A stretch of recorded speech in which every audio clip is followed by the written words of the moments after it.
There are mornings when the house feels too quiet, when the air seems still, and even the simple act of getting out of bed asks more of you than it once did. The light filters through the curtains, soft and patient, and yet the body feels heavy, slower, almost as if it is waiting for permission to begin the day. Many people over 60 know this feeling. It is not laziness, and it is not weakness. It is the natural weight of a life long lived, the echoes of grief, the tenderness of old injuries, the silence left by those who are no longer sitting at the breakfast table. But inside that stillness, something else is trying to speak, a quiet voice that says in its own way that life is asking for just a little movement. Dr. Shigeaki Hinohara, who lived past 100 with a clarity and lightness few managed to keep, once shared an image that speaks deeply to this moment. He believed that movement acts like the internal wind of the body, the breeze that keeps everything circulating. He likened it to an old Japanese house. When all the windows are closed, the air becomes heavy, stagnant, almost lifeless. But when even one window opens, the rooms begin to breathe again. Nothing dramatic, nothing forceful, just a gentle flow carrying life from one corner to another. Hinohara did not credit youth, genetics, or complicated routines for his longevity. What carried him into his final decades was a simple, almost humble commitment to movement. Not running, not strenuous training, but the small, constant motions of daily life. He believed in what he called micro-movements, the habit of never letting the body stay still for too long. This idea is echoed in the work of physician Peter Attia, who studies longevity through the lens of what he calls functional capacity. According to him, the true measure of how long and how well someone will live is not a blood test or a number on a chart. It is whether the person can move through the world without depending on others, standing up without help, lifting a grocery bag, stepping off a curb with confidence, walking from the bedroom to the kitchen without fear of falling. It is the quiet strength that lets someone keep living independently, not the metrics that doctors often emphasize. Attia reminds us that movement is not just about exercise. It is about preserving the dignity of being able to care for oneself. Yet many older adults, with all their wisdom and experience, have been led to watch only the wrong numbers: cholesterol, weight, BMI, blood pressure. These markers matter, but they are not the ones that determine whether you will greet your 80s or 90s with vitality. The real predictor is simpler, softer, and far more accessible.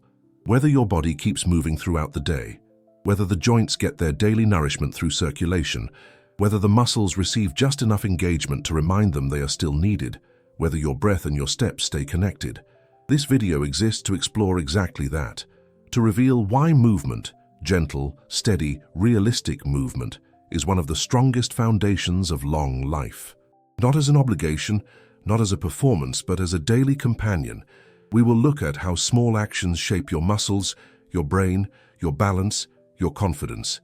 And we will do it in a way that respects your pace, your pain, your memories, and the body you carry today. Because movement protects far more than joints or bones.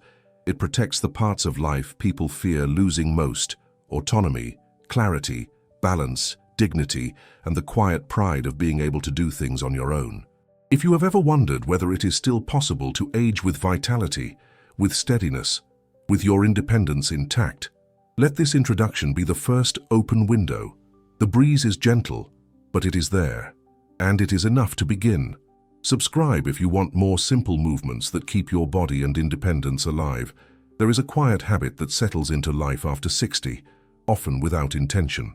A comfortable chair, a familiar armrest, a television that plays in the background, the warmth of a blanket. Hours pass gently, almost unnoticed. The body enjoys the stillness at first, but inside, something else is happening.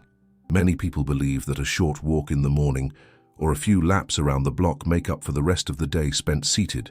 Yet the legs, the muscles, the circulation tell a different story. When the body stays in the same position for long stretches, the blood moves more slowly, bringing fewer nutrients to the tissues that rely on it. The legs begin to feel heavier, colder, almost distant. This is not a sign of failure. It is simply the price that long periods of stillness quietly demand. What makes this more delicate is that sitting shapes the body in ways we rarely feel in the moment. The hips fold and remain folded. The muscles in the front of the thighs tighten, as if shortening themselves little by little. At the same time, the muscles behind us, the ones that help us stand tall, climb stairs, carry our weight, receive less blood flow. Over time, this gentle pressure and lack of movement encourage these muscles to thin out. Researchers in geriatric medicine have long observed that when these muscles begin to weaken, independence becomes harder to maintain. Not because a person is aging poorly, but because the body has not been given the small signals it needs to stay awake and alive. In some Mediterranean households, you can still see a different rhythm. Elders there do not sit for long stretches, not because they follow a health rule, but because life continues around them in small movements. They get up to stir a pot, water a plant, adjust a curtain, greet a neighbor at the door. These tiny motions, almost insignificant one by one, add up to a day filled with quiet vitality. Without realizing it, they perform hundreds of small actions that keep the legs warm, the hips open, and the heart gently working. It is not exercise, it is life, woven with motion. For those who live alone or who carry stiffness in their joints, long periods of sitting can feel like the only comfortable option. Yet there are gentle ways to interrupt the stillness. Taking a moment to rise from the chair, letting the feet feel the ground, lifting the heels softly or allowing the hips to circle with slow, deliberate ease, these small movements invite blood to flow again. 90 seconds can awaken a sense of grounding, reminding the legs of their purpose and the body of its own resilience. These gestures do not require strength or speed, only willingness and curiosity. The body, in many ways, resembles a river. When the water flows, it stays clear and alive. When it stops, even for a while, debris settles at the bottom, and the once moving stream becomes cloudy. Long sitting does something similar inside your tissues, but just as a river needs only a bit of movement to come back to life, your body responds to the simplest motions. The river inside you has not dried. It is waiting quietly for movement to guide it forward again. There is a belief many people carry quietly as the years pass, that muscle loss is an unavoidable part of aging, something that arrives like gray hair or fine wrinkles around the eyes. Yet the truth is more tender than that. Muscles do not fade simply because time moves forward. They fade when life stops asking them to participate. When certain movements disappear from the day, when familiar tasks become less frequent, the body gently releases what it thinks is no longer needed. It is not punishment, it is adaptation, a natural response to inactivity that can feel discouraging but is far from irreversible. This reality becomes clearer when we look closely at the science of aging. Sarcopenia, the gradual thinning of muscle tissue, begins earlier than many imagine, but researchers at institutions such as Stanford have shown that the root cause is far more connected to stillness than to birthdays. Muscles are living tissue, listening every moment for small signs of tension and use. Even the lightest engagement, a flex, a gentle push, a shift of weight, sends signals that encourage repair and preservation. These signals do not require youth. They respond just as well in people in their 70s or 80s, reminding us that the body remains teachable, responsive, hopeful. In Okinawa, where some of the oldest and healthiest elders in the world live, this principle appears not in gyms or structured routines, but in daily rituals woven into culture. People kneel on the floor, rise with calm intention, squat to reach for a pot or to tend a garden bed, carry small baskets or tools, and continue these patterns deep into old age. The movements are simple, almost ordinary, yet they maintain strength without overwhelming the body. These elders do not chase exercise. They maintain a conversation with their muscles throughout the day, one quiet moment at a time. For those living far from such traditions or in homes without stairs or gardens, the idea of keeping muscles active can feel distant. Yet there are gentle ways to remind the body of its strength. Gripping a towel with deliberate pressure, rising from a chair without using the arms, standing on one leg while lightly touching a counter for reassurance, these moments reconnect you with the muscle groups that protect balance and independence. They require no equipment, no schedule, no performance, just a willingness to invite the body to remember what it once did with ease. Think of your muscles as a lantern in a quiet room. When oxygen feeds the flame, it glows steadily, offering warmth and clarity. When the oxygen fades, the flame does not disappear suddenly. It simply weakens, waiting for nourishment. Movement is that nourishment. Small, frequent motions are the oxygen that brings the lantern back to life. And just like a flame that grows when cupped gently by caring hands, your muscles too can brighten again, no matter how many years have passed. There is a belief many people hold quietly after 60, often with hope and determination, that keeping the mind sharp depends mainly on puzzles, word games, or memory challenges. These activities certainly have their place, and they bring comfort to many. But the brain, with all its complexity and tenderness, depends on something far more physical than most realize. It depends on movement. Gentle, steady, life-affirming movement that carries oxygen-rich blood into regions responsible for memory, clarity, and emotional balance.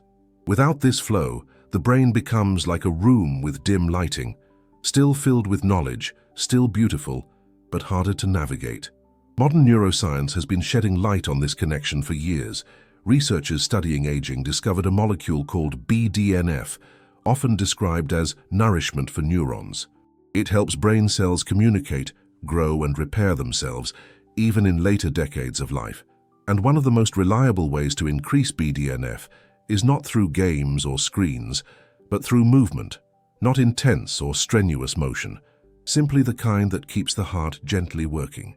This is a truth many older adults were never told, perhaps because the focus for so long rested on the mind alone, instead of the body that supports it.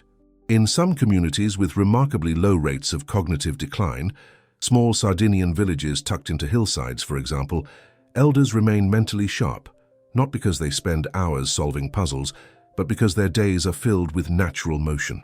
Walking up slopes to visit a neighbor, climbing steps in stone houses, tending small tasks throughout the day.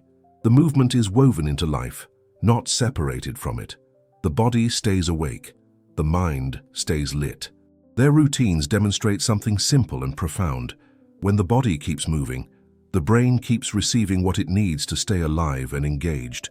For those living in quieter homes, where steep hills and village steps are no longer part of the environment, the principle still applies. A walk through a hallway, even at a slow and steady pace, can encourage the brain in ways that mental games alone cannot. The corridor becomes a safe path, one that supports coordination, rhythm, and the gentle rise in blood flow that nourishes memory pathways. It invites clarity without pressure or strain, offering a calm space to reconnect with one's own thoughts. Imagine the brain as an old library. The books are all there, every memory, every story, every lesson learned through decades of life. But without movement, the lights inside the library begin to dim. The shelves grow harder to see. The paths between them feel unfamiliar. When you move, even in the smallest ways, it is as if someone walks in and turns the lamps back on. The aisles brighten. The books reveal themselves again. Movement does not replace puzzles or reading or learning. It supports them. It lights the space where your memories live, reminding you that the library within you is still open, still rich, still yours. There are moments in life, especially after 60, when the world begins to feel slightly less stable under the feet. A small shift in the floor, a step taken too quickly, a moment of distraction while turning a corner. These are the instances that remind us how precious balance truly is. Many people respond by reaching for supplements, believing that stronger bones alone will keep them safe.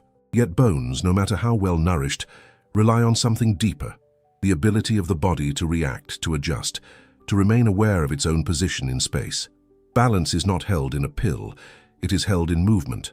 Research from respected medical institutions has shown that bone density, while important, responds most powerfully to gentle mechanical load, the small messages sent through the skeleton when the body shifts, steps, rises, or carries even a light weight. These signals say to the bones, stay strong, stay engaged. When movement becomes less frequent, the signals fade. Calcium cannot replace them. Minerals cannot mimic the internal conversation between the skeleton and the muscles that protect it. Movement is the language the body understands best. In Japan, many elders maintain a relationship with the ground that may seem unusual to outsiders. They sit close to it, rise from it, shift their weight with quiet control. These actions sustain hip mobility, core strength, and the sense of awareness that keeps them steady even in their later years. It is not a routine or a discipline, it is simply the way life unfolds in their homes. Through these motions, their bodies remain familiar with balance, with the gentle dance between gravity and stability. Their confidence grows not from supplements, but from a lifetime of small, continuous motion. For those who find rising from the floor difficult or live in spaces where such movements feel unsafe, there are other gentle ways the body can stay connected to balance. Shifting weight from one foot to the other while maintaining light contact with the back of a chair, feeling the ankles awaken as they adapt to the movement, sensing the body's center adjust. These experiences build a quiet strength. They remind the nervous system how to respond, how to support, how to protect. Balance in many ways resembles a compass. When life is in motion, the needle stays aligned, guiding you through uneven sidewalks, dimly lit rooms, or steps that require attention. When movement disappears, the compass becomes harder to read and confidence fades. But the compass itself does not break. It waits. It waits for the body to move again, even in the smallest ways, so it can find its direction and steady itself once more. Dr. Shigeaki Hinohara spent more than a century observing something simple, yet often overlooked. Movement keeps the body from growing stale, the way a single open window brings life back into an aging house. He understood that vitality does not depend on perfect numbers or strict routines, but on steady motion woven into ordinary days. A small stretch while waiting for the kettle, a quiet walk through a hallway, the act of standing and sitting with intention. These moments protect strength far more reliably than chasing ideal measurements on a chart. Dan Buettner saw the same truth reflected in the world's longest-lived communities. Their days are shaped by gentle actions that repeat without effort, tending a plant, carrying groceries, walking to greet a neighbor. These movements are not exercises. They are expressions of living, and they preserve mobility in ways that feel natural rather than demanding. For those in later decades of life, especially anyone living alone or carrying the weight of stiffness or loss, this offers reassurance. The body does not ask for intensity, it asks for presence. A few meaningful motions spread across the day can awaken muscles, steady balance, and nurture clarity. As you reflect on your own rhythm, consider the small gesture that still brings life into your body. Sometimes that single motion is enough to keep the inner breeze flowing.